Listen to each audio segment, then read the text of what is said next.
Waalaikumsalam warahmatullahi wabarakatuh. Apa kabar semuanya? Alhamdulillah baik, Bu.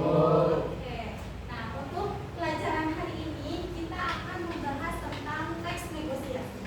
Sebelum Ibu menjelaskan, ada yang tahu nggak apa itu teks negosiasi? Atau nggak pernah dengar apa sih negosiasi itu? Boleh? Ada yang tahu atau angkat tangan? Silahkan. Oke, hampir semua berarti sudah mendengar ya apa itu kata negosiasi. Sudah familiar ya? Mungkin aku tunjuk untuk Marco yang duduk paling depan ya. Sudah siap seperti ini. Apa itu teks negosiasi? Negosiasi itu antara tawar menawar antara Ya. pihak pembeli dan pihak penjual. Ya, terus adanya kesepakatan nggak sih kalau negosiasi itu? Ada. Ada.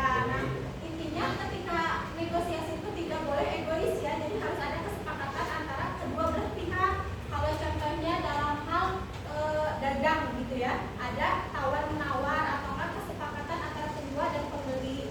Kalau misalnya dalam hal ini pelajaran kalian nego nih itu guru ya, misalnya Bu nggak boleh nih, Bu bisa nggak sih kayak tugasnya deadline-nya 2 minggu. Nah itu dalam contoh negosiasi dalam hal sekolah ya. Oke, aku jelaskan ya. Di sini ada tujuan pembelajarannya, mungkin ini kita skip aja, kita langsung ke pengertian negosiasi. Nah, ini lebih detailnya ya. Apa itu negosiasi? Teks negosiasi adalah bentuk percakapan yang bertujuan mencapai kesepakatan antara dua pihak yang memiliki kepentingan berbeda. Nah, itu kata Marco seperti itu. Tidak seperti debat. Jadi, aku pengen ini, tidak bisa seperti itu ya. Jadi bicaranya secara bijak gitu kan. Intinya tidak boleh egois lah ya. Gitu. Nah, terus dia mengajarkan kita untuk memahami, menawar, dan menemukan solusi bersama dalam kehidupan negosiasi. Bisa terjadi di pasar, di kantor, bahkan di rumah, di sekolah pun ada. Nanti aku ditayangkan video ketika negosiasi dalam di sekolah ya. Seperti apa? Ciri-ciri teks negosiasi itu apa aja sih? Nah, ciri-cirinya seperti ini. Negosiasi selalu melibatkan dua pihak atau lebih yang memiliki tujuan berbeda namun saling membutuhkan. Jadi tidak bisa nih kalau misalnya dalam hal negosiasi, Marco pengennya A, terus Fatir pengennya B. Nah, karena tujuannya berbeda ya udah aku terserah kayak gini ya, nggak bisa ya. Itu intinya egois kalau kayak gitu. Terus bahasa yang digunakannya juga sopan, persuasif, karena negosiasi tidak akan berhasil jika salah satu pihak merasa diserang. Jadi nggak bisa ditekan, ya udah terserah pendapat aku aja kayak gini yang harus disetujui, nggak boleh ya. Harus ada musyawarah seenggaknya. Gitu. Nah, di dalamnya selalu ada proses tawar menawar hingga kesepakatan dicapai. Pada akhirnya kedua pihak merasa diuntungkan tanpa ada yang kalah. Oke, next. Apa aja sih struktur negosiasi itu? Ada 5 ya. Ini bisa dipahami ya. Nanti ketika kalian mungkin ada tugas nanti di akhir tentang bikin video negosiasi di sekolah kayak gitu ya. Strukturnya apa aja nih? Yang pertama ada orientasi.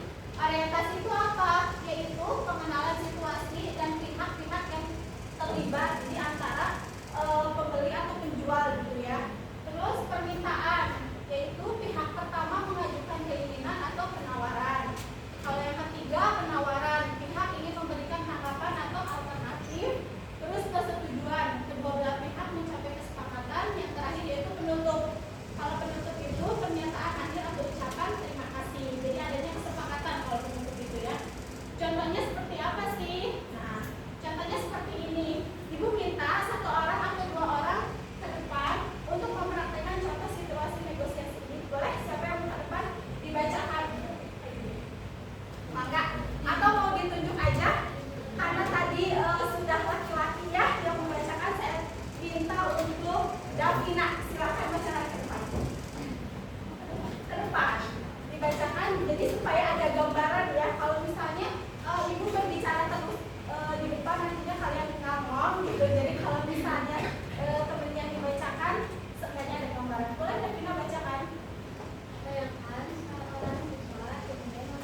belajar mendengarkan, memahami,